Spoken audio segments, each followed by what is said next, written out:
আসসালামু আলাইকুম। আশা করি সবাই ভালো আছেন। বর্তমানে গ্রামে প্রায় সব জায়গায় লোডশেডিং বেড়ে গেছে। তাই ছাত্রছাত্রীদের পড়াশোনার কথা চিন্তা করে আজ আমি বানাচ্ছি খুবই কম বাজেটের একটি রিচার্জেবল টেবিল ল্যাম্প। প্রথমেই দেখে নিন কী কী ইলেকট্রনিক কম্পোনেন্ট লাগবে। এখানে ব্যবহার করেছি 3.7 volt lithium battery, type C charging module, 4 volt LED module এবং একটি 5 এম্পিয়ার সুইচ। এখন দেখে নিন এর connection diagram.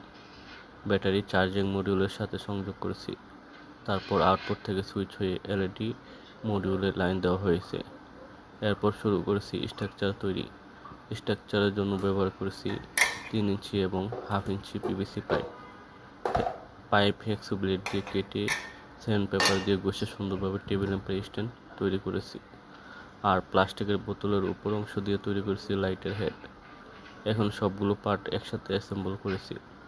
LED module fit করলাম, সুইচ বসালাম, ব্যাটারি ভেতরে সেট করলাম এবং সব তার সুন্দরভাবে ম্যানেজ করলাম। তারপর সুপার গ্লু দিয়ে সব কিছু আটকে দিলাম। সব কিছু সেট আপ সম্পূর্ণ। এবার অন করে দেখি ফাইনাল আউটপুট। ওয়াও, দেখুন কত সুন্দর উজ্জ্বল আলো জ্বলছে।